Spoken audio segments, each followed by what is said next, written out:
제가 이번에 차를 하나 구입하려고 여기저기 알아봤는데요. 농협 캐피탈에서 하는 농축협 특화 상품이 저렴했어요. 농축협 농협 캐피탈 특화 상품 참 좋아요. 여러분 안녕하십니까? NBS 뉴스 24입니다. 문재인 대통령이 국회에서 가진 내년도 예산안 시정연설에서 농업인들의 소득 안정을 위해 쌀 목표 가격의 물가 상승률을 반영하겠다고 밝혔습니다. 더불어 직불제도 개선하겠다는 입장을 밝혔는데요. 자세한 내용 신건 기자가 전합니다. 지난 1일 문재인 대통령은 내년도 예산안 시정연설에서 쌀 직불금의 산정 기준이 되는 목표 가격을 법에 따라 5년 주기로 바꿔야 한다고 말했습니다. 쌀 목표 가격은 쌀 직불금 산정의 기준이 되는 가격으로 5년마다 한 번씩 변경됩니다. 기존 목표 가격인 18만 8천 원은 2013년부터 2017년 산에 적용됐고 올해는 2018년에서 2022년 산에 적용할 새 목표 가격을 정해야 하는 상황. 그러나 현재는 물가 상승률이 목표 가격 산정에 반영되지 않았습니다. 법에 따라 5년 만에 쌀 직불금의 목표 가격을 다시 정해야 합니다. 정부는 우선 현행 기준으로 목표 가격안을 제출할 수밖에 없습니다. 농업인들의 소득 안정을 위해 목표 가격에 물가 상승률이 반영되기를 바랍니다. 문재인 대통령의 시정연설 직후 정부는 새 목표 가격을 18만 8,192원으로 바꾸는 목표 가격 변경 동의 요청서를 국회에 제출했습니다. 기존 목표 가격에서 192원, 단 0.1% 오른 가격입니다.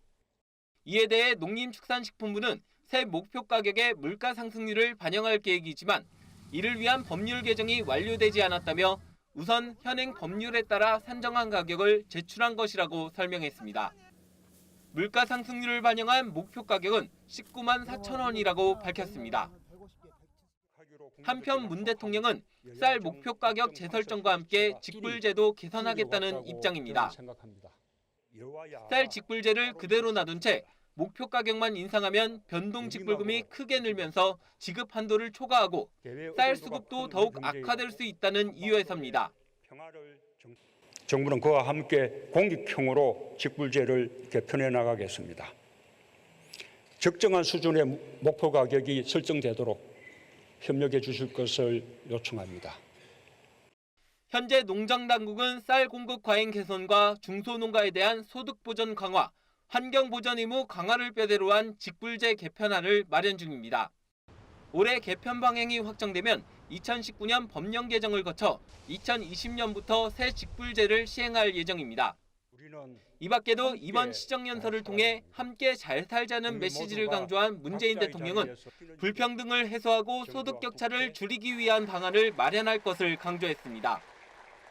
구체적으로 출산급여와 아동수당을 비롯해 65세 이상 노인의 기초연금 등을 언급하면서 2019년 예산안이 시행되면 65세 이상 노인은 매달 기초연금 25만 원을 받을 수 있고 사회서비스형 어르신 일자리 사업에 취업하면 기존 어르신 일자리보다 월급이 2배 오른다고 설명했습니다. MBS 뉴스 신건입니다.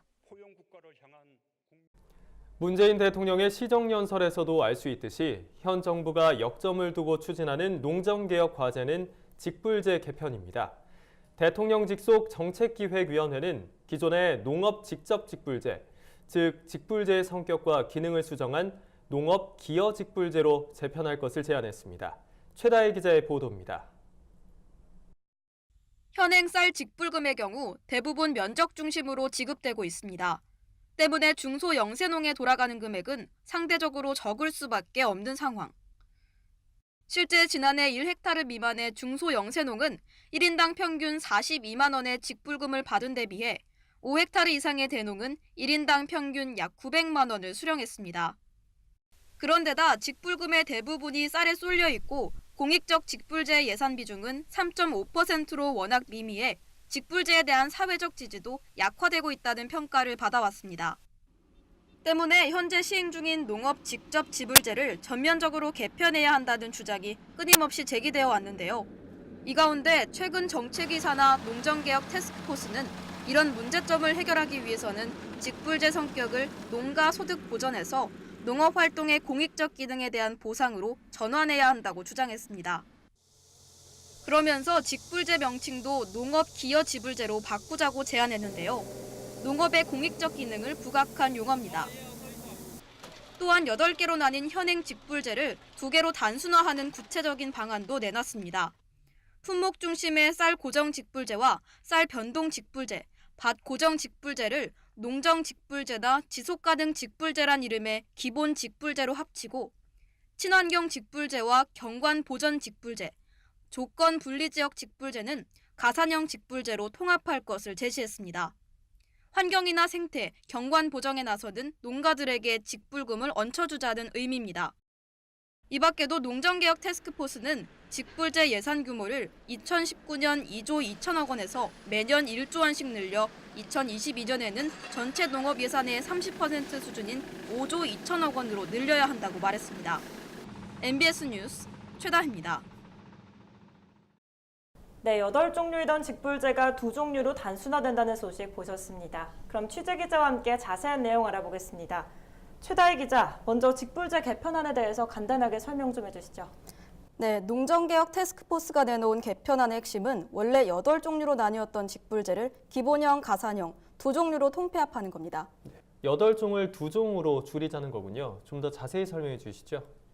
네, 현재 직불제 가운데 쌀 고정과 쌀 변동 직불제, 밭 고정 직불제는 한데 묶어서 기본형 직불제로 통합하고 친환경 농업, 경관 보전, 조건 분리 직불제 등 3개 직불제는 가산형 직불제로 통합하자는 안입니다. 기본형 직불제는 현재 재배하는 작물이 무엇인지 품목 중심이던 것을 농지 관리에 보다 방점을 찍는 방식으로 개편하자는 거고요.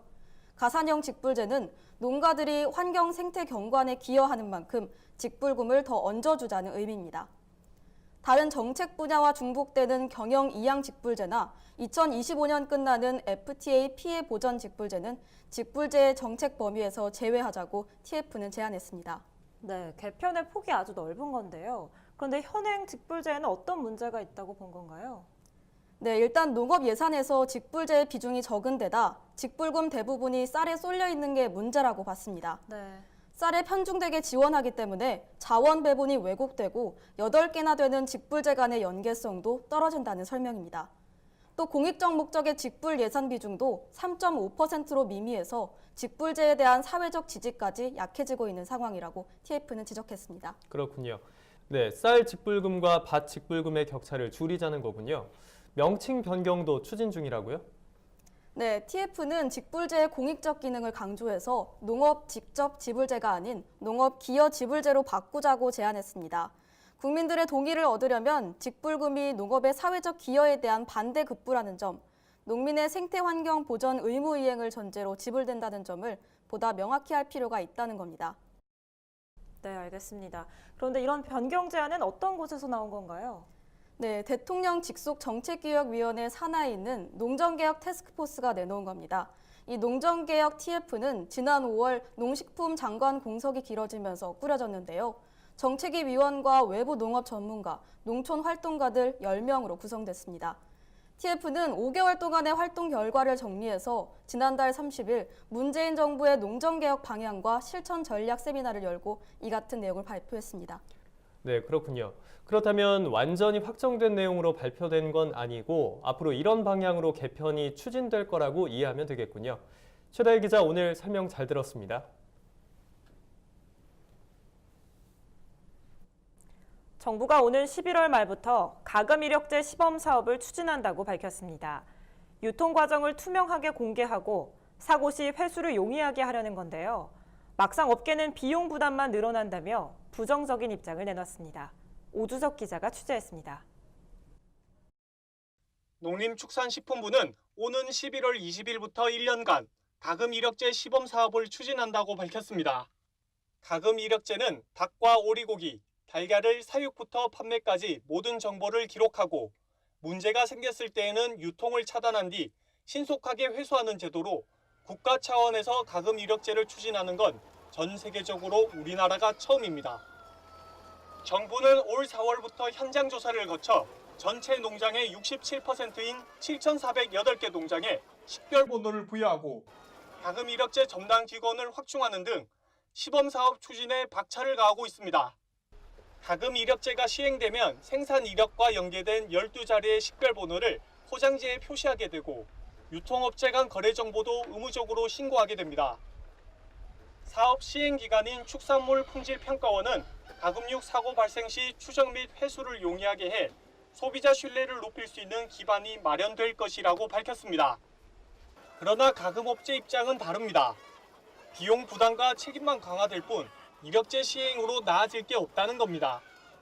특히 달걀은 특란 기준 생산비 수준인 100원대에 거래되고 있는데 이력 정보를 새기는 기계와 잉크까지 구매하게 되면 생산 원가 부담이 더 커질 수밖에 없다고 주장합니다.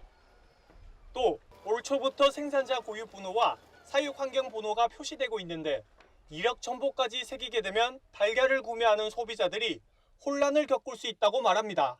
식용란 수집 판매업에도 이력 관리를 하게 돼 있습니다. 햅섭에서도 이력 관리를 하게 돼 있고요. 이렇게 돼 있는데 또 이력 관리를 하겠다고 그러면 이 규제가 너무 심해서 우리 유통하시는 분들이 유통하는데 큰 어려움을 가지고 있습니다. 축평원은 다금업계의 목소리에 대해 농식품부, 식약처와 협의를 거쳐 개선 방안을 내놓겠다고 밝혔습니다. MBS 뉴스 오주석입니다. 농협은 지역의 농업 발전과 농업인의 삶의 질 향상을 위해 공헌한 지방자치단체장을 선정해 매년 지역 농업 발전 선도인상을 수여하고 있습니다.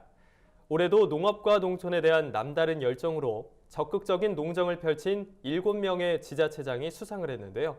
시상식 현장에 최서영 기자가 직접 다녀왔습니다. 농협은 2일 서울 농협중앙의 대강당에서 김병원 회장과 농협 임직원, 농업인 등 500여 명이 참석한 가운데 2018년 지역 농업발전 선도인상 시상식을 열었습니다. 농협은 2003년부터 매년 농가소득 증대와 농업인의 삶의 질 향상에 관심을 가지고 지역 농업 발전에 귀감이 될 업적을 남긴 지방자치단체장의 공로를 기리기 위해 지역 농업 발전 선도인상 시상식을 개최해왔습니다. 올해 시상식에서는 이현종 철원군수, 정상혁 보은군수, 김홍장 당진시장, 이환주 남원시장, 정현복 광양시장, 장욱현 영주시장, 이재근 산청군수가 수상의 영예를 안았습니다. 이들은 각 지자체의 특성을 지닌 농촌 브랜드를 살려 지역의 위상을 높이고 지역에 특화된 작물을 개발해 농가 소득에 기여한 공로 등을 인정받았습니다. 단체장들은 수상 소감을 통해 지역의 더 큰 발전에 기여하겠다고 밝혔습니다. 매우 기쁘게 생각하고 앞으로 농업농촌을 위해서 더 많은 일을 하라는 뜻으로 이 상을 주신 것 같습니다. 정말 우리 농촌이 어렵습니다. 우리 농업농촌을 위해서 행정력을 집중하고 삼농혁신을 통해서 우리 농업의 소득을 증대하고 농민들이 행복한 삶을 살아갈 수 있도록 다양한 시책들을 만들어가겠습니다. 이날 시상식에서 김병원 농협중앙회 회장은 농업인을 위한 농정을 펼친 수상자들에게 축하의 인사를 전했습니다.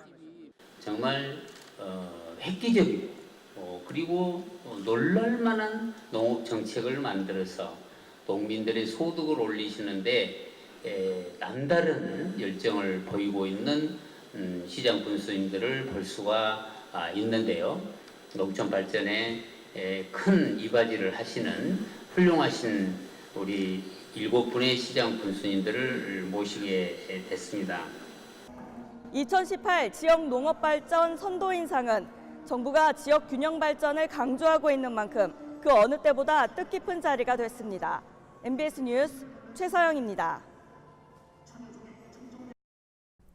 1인 고령자 가구가 해마다 증가하고 있는 가운데 농촌 지역에 거주하는 남성 독거노인들이 복지 사각지대에 놓여 있어 대책이 시급하다는 목소리가 높아지고 있습니다. 여성 독거노인들에 비해 타인과 어울리는 면이 적고 생활 자립에 많은 어려움이 따라 문제가 되고 있는 건데요. 김아영 기자가 보도합니다. 경기 안성시 농촌 지역에서 혼자 생활하고 있는 장용철 할아버지. 3년 전 아내와 사별한 어르신의 홀로서기는 시간이 한참 지났어도 여전히 어렵기만 합니다. 자식들이 그래서 전부 서울 가 살아. 그래 먹는 거고 이제 반찬 같은 거 이런 거 이제 공휴일날이고 이렇게 노는 날은 왔다가 해놓고 가자고 그러잖아요. 그러니까 살지. 남자가 없어. 해가 나가도 아주머니들밖에 없어. 그래 안 간다고 그냥. 통계청에 따르면 60세 이상 남성 어르신들은 2015년 38만 219명, 2016년 50만 3,656명, 2017년 55만 5,849명으로 해마다 증가 추세에 있습니다. 문제는 배우자와 사별 등으로 인한 남성 독거노인은 여성 독거노인에 비해 자립이 쉽지 않다는 점입니다. 무엇보다 가장 기본적인 일상생활인 음식 조리나 청소 등에 있어서 많은 어려움을 겪습니다. 또한 보통 여성들이 친구나 이웃들과 친밀한 관계를 형성하고 있는 것과 달리 남성 독거노인들은 경로당이나 마을회관에 자주 나가지도 않고 주로 집에서 텔레비전을 시청하는 것이 하루 일과의 전부인 것으로 나타났습니다. 상황이 이런데도 농촌 지역 남성 독거노인을 위한 자립 지원 정책은 찾기 힘듭니다. 남성 독거노인을 위해서는 우선 음식 조리법 등을 알려주는 생활 자립 교육이 필요합니다. 또 정서적으로나 심리적으로 위안을 받을 수 있도록 이웃과 관계 맺기 등의 프로그램 마련과 독거노인까지 함께 생활하는 공동 주거 사업 도입이 절실하다는 지적입니다. 영양 관리라든지 뭐 식생활 이런 게 뭐 건강 이런 측면에서도 아주 여러 가지 문제점이 나타나고 있죠. 마을 회관이라든지 경로당 이런 쪽에 들어가서 좀 독거노인들을 대상으로 뭐 요리 교실이라든지 건강 관리 그다음에 전체적인 영양 관리라든지 이런 프로그램이 좀 들어갔으면 좋을 것 같아요. 우리 옆에 이웃 독거노인에게 각 개인과 사회가 한 발짝 더 다가간 관심과 노력이 필요해 보입니다. MBS 뉴스 김아영입니다. 고령화로 인구가 감소하고 있는 농촌의 현실을 탈피하기 위해 농촌마을 가꾸기 사업이 진행되고 있습니다. 농촌의 분위기를 바꿔 젊은 사람들이 찾아오는 농촌이 되기를 기대하고 있습니다. 전주현 기자입니다. 의령군은 인구 2만 7천여 명 중 34%가 65세 이상 노인 인구로 초고령화 사회에 진입했습니다.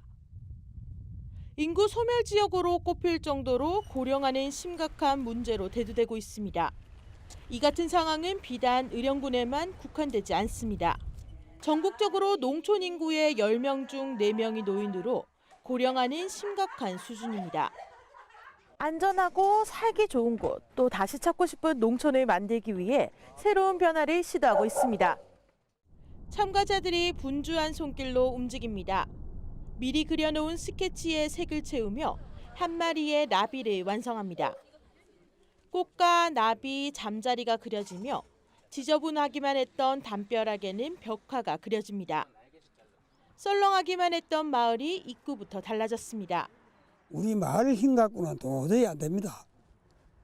전부 농협이나 전부 군, 협조 아니면은 발전이 안 됩니다. 그래서 다 감사하게 생각하고 있습니다. 마을 쉼터 주변에는 형형색색의 국화가 심어지면서 화사함을 더합니다. 농협 경남지부와 경남지방경찰청, 의령군 등이 힘을 합쳐 아름다운 농촌 만들기에 나섰습니다. 지금 최근에 농촌은 급격히 고령화되고 인구수가 급격히 감소를 하고 있습니다. 그런데 이 지역에 점점 피폐해야 되는 이 지역을 농민들도 살기 좋게 하고 도시민들도 찾을 수 있게끔 깨끗하게 가꾸는 게 저희들이 목표입니다. 경남농협은 맞춤형 마을 가꾸기 사업으로 마을 주민들에겐 살기 좋은 마을로, 도시민들에겐 편안한 휴식처가 될 수 있도록 한다는 계획입니다. 농촌마을 가꾸기가 환경 개선을 통해 젊은 사람들이 찾아오는 농촌을 만들어 활기를 불어넣을 수 있을지 기대를 모으고 있습니다. 헬로티비 뉴스 전주현입니다. 다음은 지역 뉴스입니다. 지난해 고흥군의 1인당 연간 진료비가 전국에서 가장 많은 것으로 나타났습니다. 지난달 30일 건강보험공단이 발표한 자료에 따르면 고흥군의 1인당 연평균 진료비는 281만 원으로 전국 평균보다 122만 원 많았습니다. 이어 경남 의령군이 278만 원, 전북 부안군이 277만 원, 전남 신안군이 270만 원으로 그 뒤를 이었습니다. 연평균 진료비가 가장 적은 곳은 수원 영통구로 108만 원이었고 화성시와 용인시 순으로 집계됐습니다. 국제정원 관광 네트워크가 태안군을 올해의 정원 관광 도시로 선정했습니다. 국제정원 관광 네트워크는 정원을 주요한 관광 자원으로 접근 연구하는 국제 민간 단체로 태안군은 올해의 정원 관광 도시 부문에서 정원 관광 도시로서의 노력과 관광객 유치력, 정원 관광의 지속성 등 4개의 심사 항목에서 우수한 평가를 받았습니다. 태안은 천리포 수목원과 코리아 플라워 파크, 네이처월드 등에서 다양한 꽃 축제를 연중 개최해 해마다 관람객이 증가하고 있으며 지역 경제 활성화를 이끌고 있습니다. 전주시가 쌀값 안정을 위해 2018년도 공공비축미국 1,464톤을 매입합니다. 오늘부터 평화 2동과 삼천 3동 등 4개 동을 시작으로 이달 중순까지 전주농협 우악창고와 북전주농협 성덕창고 등 4곳에서 매입이 진행될 예정입니다. 매입 품종은 신동진과 수강 2개 품종입니다. 해남군이 농민 참여형 영농 태양광 전라남도 시범 사업에 선정됐습니다. 이번 사업은 주민들이 마을 조합을 구성해 태양광 발전과 농업을 병행할 수 있는 영농 태양광을 설치하는 사업으로 전라남도가 100kW 규모의 태양광 설치 사업비 2억 원을 지원합니다. 발전 시설은 마을 조합의 소유로 임대료와 유지 보수 등 기타 경비를 제외한 수익 전액을 주민 소득 증대와 복지에 활용할 예정입니다. 다음은 최상구 농민신문 논설실장의 뉴스 논평입니다. 2019년도 정부 예산안에 대한 국회 심사가 시작됐습니다. 국회는 1일 내년 예산안에 대한 대통령 시정연설을 청취한 데 이어 예산결산특별위원회 주최로 공청회를 열어 여론을 수렴했습니다. 오늘과 내일은 예결위 종합정책질의가 있으며 7일과 8일에는 경제부처, 9일과 12일에는 비경제부처의 예산안 심사가 열립니다. 동시에 상임위별로도 소관부처 예산안을 심의하게 됩니다. 15일부터는 예결위 전체 회의를 열어 심사를 본격화하고 30일 본회의에서 처리한다는 일정을 잡고 있습니다. 정부가 국회에 제출한 내년도 예산안은 470조 5천억 원으로 올해보다 9.7%나 늘었습니다. 반면 농림축산식품부 예산안은 14조 6,480억 원으로 올해보다 1% 늘어나는 데 그쳤습니다. 국가 전체 예산 가운데 농식품부 예산이 차지하는 비중도 올해 3.4%에서 내년에는 3.1%로 줄어들게 됐습니다. 사실 농업 예산은 오래전부터 푸대접을 받아왔습니다. 최근 5년간만 되돌아봐도 국가 전체 예산은 연평균 4.6%가 증가했지만 농식품부 예산은 평균 1.38% 늘어나는 데 그쳤습니다. 비중도 매년 쪼그라들고 있습니다. 대통령이 후보 시절 농업을 직접 챙기겠다고 밝히면서 농업계는 현 정부에선 이런 기조가 바뀔 것으로 기대했습니다. 그러나 지난해에 이어 올해도 농업 예산 홀대는 계속되고 있습니다. 문재인 대통령은 이번 시정연설에서 함께 잘 사는 포용국가가 우리가 가야 할 길이자 시대적 사명이라며 2019년도 예산안은 함께 잘 사는 나라를 만드는 예산으로 포용국가를 향한 중요한 첫걸음이 될 것이라고 강조했습니다. 이에 농업계는 올해 국회 예산안 심사에 주목하고 있습니다. 국회가 나서서 농업 예산을 증액해 농업 분야도 함께 잘 사는 계기가 되기를 기대하고 있는 것입니다. 농림축산식품해양수산위원회 국정감사에서도 농업 예산 홀대 문제가 집중 거론되며 예산 증액을 촉구하는 목소리가 컸습니다. 농업계의 요구는 농업 예산도 국가 전체 예산 증가율만큼 늘리라는 것입니다. 특별 대우를 해달라는 게 아닙니다. 차별 대우를 하지 말아달라는 것입니다. 예산 당국도 농업계의 요구를 외면해서는 안 될 것입니다. 국회의 분발을 기대합니다. 감사합니다. 저희가 준비한 소식은 여기까지입니다. NBS 뉴스 24 마칩니다. 함께해 주신 여러분 고맙습니다.